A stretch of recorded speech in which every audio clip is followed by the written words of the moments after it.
आईएमसे प्रमुख मौलाना तौकीर रजा ने सामूहिक धर्म परिवर्तन का निकाह करने के ऐलान के बाद बरेली में जो हिंदू समुदाय के लोग हैं और तमाम जो संत हैं वो आक्रोशित है। इन्होंने डीएम कार्यालय जाकर मुख्यमंत्री ने ज्ञापन दिया। ये तमाम जो ऐसे संत दिखाई देंगे, आपके हिंदू संगठन के लोग दिखाई देंगे, इन लोगों में गुस्सा है, आक्रोश है तौकीर के खिलाफ। देखिए क्या कहते हैं, इन्हीं से जान लेते हैं। ये बताइए, तौकीर ने जो ऐलान किया उसको लेकर आप लोगों में कितना गुस्सा है, किस तरह की कार्रवाई चाहते हैं? मैं यथार्थ गीता दिव्य ज्ञान ट्रस्ट का अध्यक्ष पंडित हरिओम गौतम जब सवेरे अखबार पढ़ता हूँ तो मेरे अंदर की ज्वाला भड़क उठती है।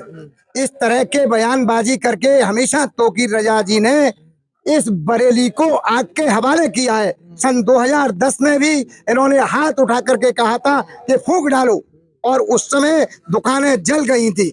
लगातार सांप्रदायिक दंगा कराने में इनका हाथ रहता है, लेकिन पता नहीं सरकारें इनके ऊपर हाथ क्यों नहीं डालती हैं, ये एक प्रश्न चिन्ह है।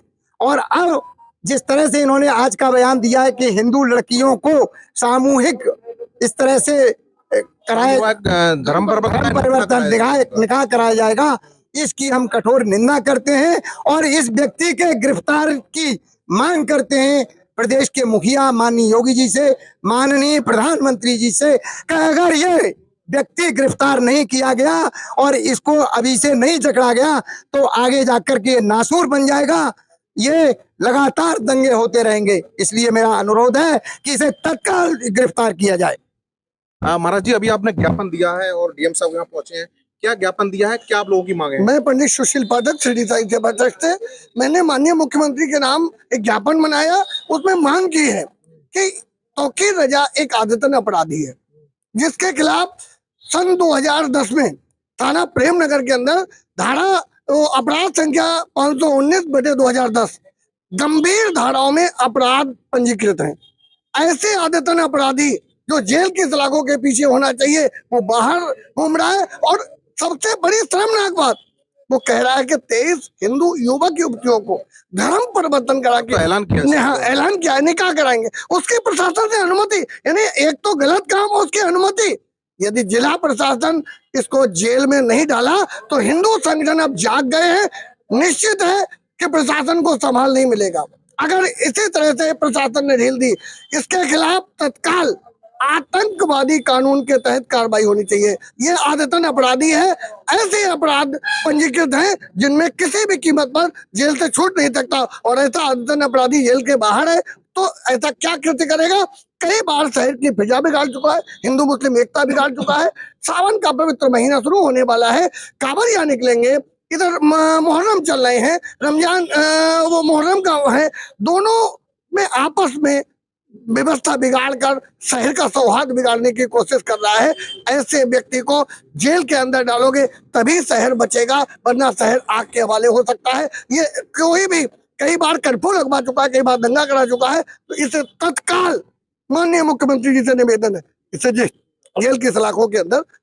आप लोग डीएम से भी मिले थे, क्या आप लोगों को आश्वासन दिया? डीएम साहब ने कहा कि मैं तुरंत इस पर जांच करके कार्रवाई का आश्वासन दिया है जिलाधिकारी महोदय ने। ऐसा क्या माना जाए, कहीं ना कहीं सियासती चीज को लेकर अपना चमकाने के लिए चीजें लेके आता है, या कहीं विपक्ष का भी इसके ऊपर वो रहता है? देखिए, एक बात तो आप निश्चित मानिए कि 2010 में मायावती की सरकार, उसके बाद अखिलेश सरकार, इसके बाद बीजेपी सरकार, कहीं ना कहीं ये राजनीतिक मोड़ा है और राजनीतिक इसको संरक्षण प्राप्त है। वरना इतने बड़े अपराध के बाद अगर जेल के बाहर है तो ये तो निश्चित है कि कहीं ना कहीं राजनीतिक आकाओं का मोहरा है, या तो वोट बैंक का है, या कुछ भी है, ये मोहरा रहा है और इसीलिए इसे छूट मिली हुई है। और अगर इसे इसी तरह से छूट दी तो इस बरेली शहर को नहीं, ये प्रदेश को, देश को जलवा देगा। इसलिए मेरा मानना है, मेरा अनुरोध है माननीय मुख्यमंत्री जी से, माननीय प्रधानमंत्री जी से, इसके खिलाफ तत्काल आतंकवादी कानून के तहत कार्रवाई की जानी चाहिए। क्या नाम है आपका? अखंड भारत गौरव ट्रस्ट से मैं अनिल मुन्नी हूँ। जो आज हम लोग यहाँ पर डीएम साहब के पास गए थे अपनी बात रखने के लिए, हालांकि सबके संज्ञान में है, शासन प्रशासन और इवन मुख्यमंत्री जी और नेशनल टीवी पे भी न्यूज़ चल रही है कि जो कल्प्रिट है 2010 का, जिसकी मंशा ही केवल ये है कि किसी भी तरीके से दंगे भड़के और अपनी दुकान चले, न जाने क्या उसको प्रशासन को इतना उससे लाड़ और प्यार है कि उसे पाल रही है एक तरीके से। जब मन होता है, जब ज्यादा शक्ति होती है तो भर्ती हो जाता है, और दूसरे दिन ही उसको वो बिल्कुल फिट एंड फाइन हो जाता है कि वो चाहे तो मतलब दौड़ लगा सकता है 100 मीटर की, कहीं कोई इशू नहीं है।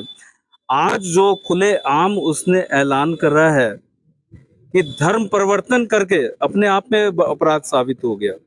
23 युवक युवती का धर्म परिवर्तन करा के, इट मीन्स क्या है कि 23 बच्चे हिंदू समाज के उसके कब्जे में हैं। 100% उनकी हालत क्या होगी, ये चिंता का संवेदनशील अच्छा मुद्दा ये है। बताइए, आप लोग हिंदू सरकार क्यों खामोश बैठी है, इस बात का मुझे सरप्राइज है कि जहाँ 23 एक पंडित जी, एक बात एक नहीं 23 बच्चे उसकी आज कस्टडी में हैं और खुलेआम नॉनसेंस घूम रहा है, प्रशासन उसे घुमा रहा है। ये हमारा रोष है। अच्छा, क्या आप लोगों ने उन लोगों से संपर्क करने की कोशिश की? वो कौन लोग हैं? क्या उनके परिवार से कोई संपर्क करने की कोशिश की आप लोगों ने? मैं उनके परिवार को नहीं जानता, मैं उनको नहीं जानता। मैंने डायरेक्टली तौकीर को ही फोन करा साढ़े 7 बजे। उसने कोई मेरे को रिस्पॉन्ड नहीं किया और मेरी मंशा थी उससे कांटेक्ट करने की, वो आमने सामने बैठ करके बताए कि हिंदू समाज से कहाँ वो प्रताड़ित है जो हिंदू समाज के लिए अनर्गल बकवास करता रहता है। उसने सुप्रीम कोर्ट को नहीं छोड़ा, उसने प्रधानमंत्री को नहीं छोड़ा, संविधान को नहीं छोड़ा, प्रशासन को नहीं छोड़ा। अरे भाई कौन है वो? इस भारत को जो है वो सीरिया के तरीके से देखना चाहता है। उसकी मंशा ये है। इस्लामिक जिहाद लगातार बढ़ रहा है, लगातार एनक्रोचमेंट कर रहा है और आज स्थिति ये आन पड़ी है कि खुलेआम चैलेंज कर रहा है कि हम धर्म परिवर्तन करके निकाह करवा देंगे। क्या मानते हैं, कोई रियासत उसके लिए कोई संरक्षण दे रहा है? कोई कार्रवाई पीछे भी आपने तमाम तरह की उसकी चीजें देखी है? 100% देखिए, कॉमन सेंस की बात है कि अगर मुझ जैसा कोई आम जन जरा सा तू भी बोल देता है तो सूंघते हुए पुलिस वहां तक आ जाती है और जेल में सड़ा देती है। प्रशासन भी उसको नहीं बख्शता, कानून भी उसको नहीं बख्शता। लेकिन ना जाने ये भारत में रहते हुए भारत का कोई कानून इसके ऊपर लागू नहीं हुआ, धाराओं पे मुख्य अपराधी घोषित हो गया। ये नेशनल टीवी और मीडिया पे भी आया है और उसके बावजूद तमाम धाराओं में इसके ऊपर मुकदमे लिखे हुए हैं और स्वच्छंद घूम रहा है। तो ये बड़ा दुर्भाग्यपूर्ण की स्थिति है। खास तौर से आज हिंदू राष्ट्र भारत में हिंदुओं की स्थिति, और कहा यह जाता है कि हिंदू सरकार है, तो हिंदू सरकार के रहते हुए हिंदुओं की ये हालत हो गई है कि हमारे ही बच्चों को उठा करके ना जाने किस स्थिति और परिस्थिति में हमारे बच्चे होंगे। तो प्रशासन से मैं निवेदन करूंगा कि without any single minute delayed must be punished in bloody fool and उसको शिक्षों के अंदर में डालना चाहिए। Thank you very much. आपका क्या नाम है? मेरा अनिल कुमार मिश्रा नाम है। जय श्री राम। जय श्री राम आप सभी लोगों के लिए। जैसा मैं चाहता हूं कि ये हिंदू राष्ट्र है, सनातन धर्म है, संस्कृत सनातन देश कहा जाता है और यहाँ पर यही मानना पड़ेगा। हम जैसे जानते हैं हमारे सामान्य वर्ग के लोग कि अब यहाँ पर यह कानून जो है कि सीरिया के अनुसार चल रहा है। जैसे कि हम सब जनमानस, छोटे आम मानस अगर कोई त्रुटि घटनाएं कर देते हैं तो तुरंत पुलिस पकड़ लेती है, शासन प्रशासन से बुलावा आ जाता है और हम लोग को सड़ा दिया जाता है। क्या इसके लिए कोई कानून नहीं बना अभी तक? 2010 से लेकर अब तक मैं बराबर देख रहा हूँ कुछ न कुछ बोलता ही रहता है और बोलने के साथ साथ आपराधिक विचार रखता है। और ये जो 23 लड़के और लड़कियों की जो बात हो रही है, कहीं ये इतना बड़ा इस सावन के महीने, पवित्र महीने में ये जो घटना देने की अंजाम कर रहा है, इस पे अभी तक उसके बयान देने के बाद शासन प्रशासन जिस हिसाब से सो रहा है, यह देखने में पूरे जनमानस को लग रहा है कि कहीं ना कहीं उसे संरक्षण किसी बड़े अधिकारी या नेता का है, जिससे कि ऐसी गलतियां बराबर दोहराता रहता है। इस पे आज तक कोई बुलडोजर भी नहीं चला। अभी इसने कई घटनाओं का अंजाम दिया है और वो अगले दिन छुटकर आ जाता है। हम सब जितने भी बरेली वासी हैं बड़े उसमें रहते संचय में कि आखिर में ये कानून संविधान किसके द्वारा चलाया जा रहा है। जय श्री राम। तो देखा, ये तमाम हिंदू संगठन और संत लोग हैं, और भी लोग हैं मेरे साथ में। ये बताइए किस तरह की कार्रवाई चाहते हैं मौलाना तौकीर ने? जिस तरह से मौलाना तौकीर यहाँ पे हम कार्रवाई चाहते हैं कि मौलाना तौकीर यहाँ पे जैसे और लोग का बुलडोजर चलता है वैसे बुलडोजर चले और इसके खिलाफ NSA के तहत कार्रवाई हो, राष्ट्रीय देशद्रोही के तहत कार्रवाई हो। अभी मौलाना तौकीर को कुछ राजनीतिक पार्टियों को संरक्षण प्राप्त है, ये आप सही ये कह सकते हैं, क्योंकि मौलाना तौकीर की कुछ मार्केट की दुकानें अवैध है। जिस तरह बुलडोजर चलाने को तैयार था, वीडियो नोटिस जारी करा था, लेकिन उसके बाद जब मामला मीडिया में आया तब इस मामले को दबा दिया गया और मीडिया शांत होकर बैठ गया। तौकीर ने 2010 और 2012 में दंगा कराया था शहर में और जिस तरह से ये अभी सावन माह में कर रहा है, हो सकता है जो उसके पास 23 युवा युवतियां हैं, पहली बात तो प्रशासन उसका डेटा सार्वजनिक करे, हमें पता चले कि हमारे कौन हिंदू भाई हैं जो उसके संपर्क में है। दूसरा, उनको इसने क्या धमकाया, हो सकता है इनके परिवार को इसने धमकाया है या उसको किसी तरह का इसने कोई दबाव बनाया है, उनका डेटा सभी महिलाओं को हमें दिया जाए, सभी लड़कों को दिया जाए, जिससे उनके परिवार से मिल सके, उनके परिवार वालों को सार्वजनिक रूप से सामने लाया जाए।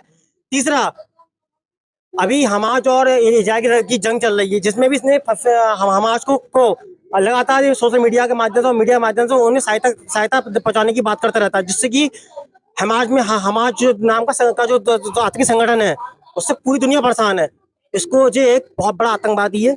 अगर सावन माह में ये धर्म परिवर्तन कराता, निगाह कराता है, तो शहर पर फिर बड़े शहर में दंगा की करवाएगा और फिर दंगा बहुत बड़े स्तर पर दंगा होगा। मौलाना तौकीर रजा ने शहर में स्थिति ये कर दी कि हिंदू मुस्लिम एक दूसरे के खिलाफ है। जिस दलित क्षेत्रों में जाता है, दलितों को और मुसलमानों को ये भड़काता है इस्लाम की झूठी पट्टी दिखा के, जबकि इसकी कोई इसकी बेस नहीं है।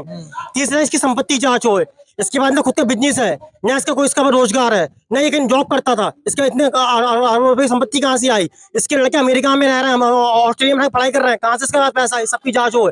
इसकी एक लड़के की बीवी थी जिसको इसने धोखा दे दिया। जो महिलाओं सम्मान करता नहीं है, अपनी बीवी को तो अपने लड़के की बहू को तो न्याय दिला नहीं पाया। वो बेचारी निदा खान गुजारा भट्टे के लिए कोर्ट में लगाती रहती है कि हिंदू लड़कियों को क्या कराएगा जी, आज निगाह कराएगा, कल उनको तलाक दिलाएगा, परसों उनको हलाला कराएगा। जय श्री राम।